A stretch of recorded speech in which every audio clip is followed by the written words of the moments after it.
Amai Marcel Martin was born the day after Thanksgiving here at Mercy General Hospital in Sacramento. 7 pounds, 13 ounces, he was what every parent prays for, a healthy baby. His young mother and father, Danielle and Deshawn, were both overwhelmed and overjoyed, filled with hope and focused on the future. At 22, Danielle was one class away from taking the next step in becoming a preschool teacher. Deshawn worked nights, stepping up to the challenge of being a young dad. Nothing or no one could prepare them for the life-altering moment that would turn the happiest days of their lives into a nightmare.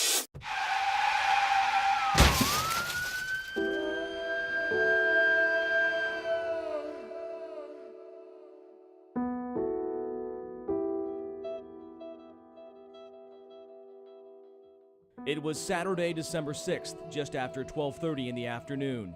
An alleged drunk driver would cause this 6-car pileup at San Juan and Truxell Road in Natomas.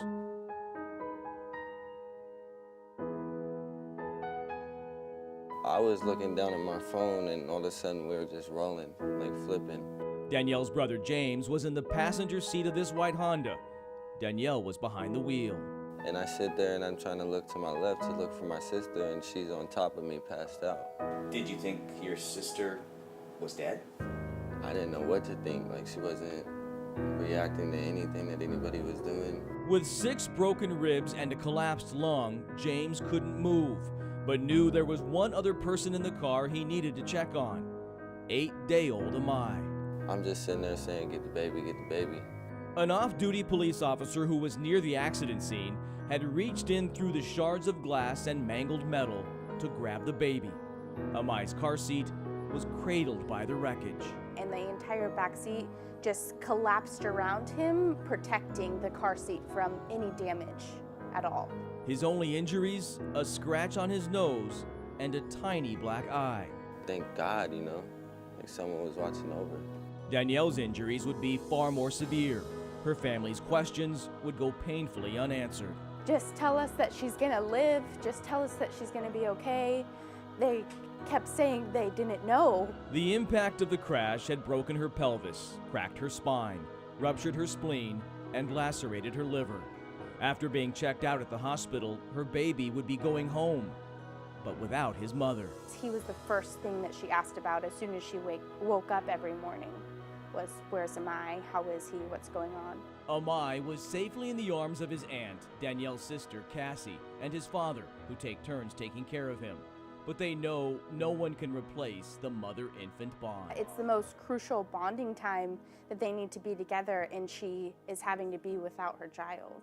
Danielle, still in intensive care but recovering, longs for the day she can hold her baby in her arms once again.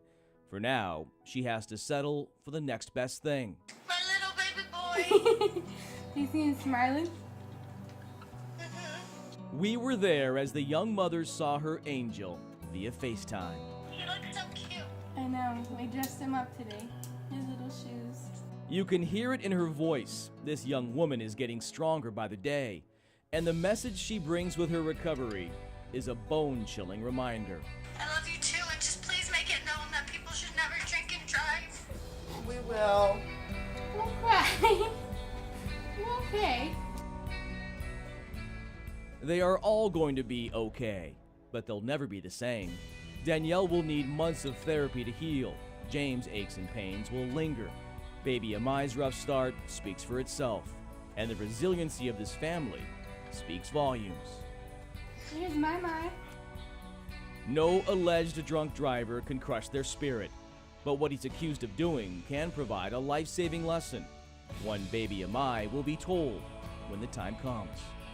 I think I could only tell him, you know, how much people love him and the impact of another person's choice, how big it can be on his life. The driver accused of slamming into Danielle's car has not been formally charged. In fact, he's still in the hospital from that December 6th accident. As for Danielle, we don't know when she'll be released from the hospital, but when she is, she'll have to move out of her second-floor apartment. She can no longer climb stairs, but she can and she will recover, finish school, and most importantly, be a mom to a little boy surrounded by love.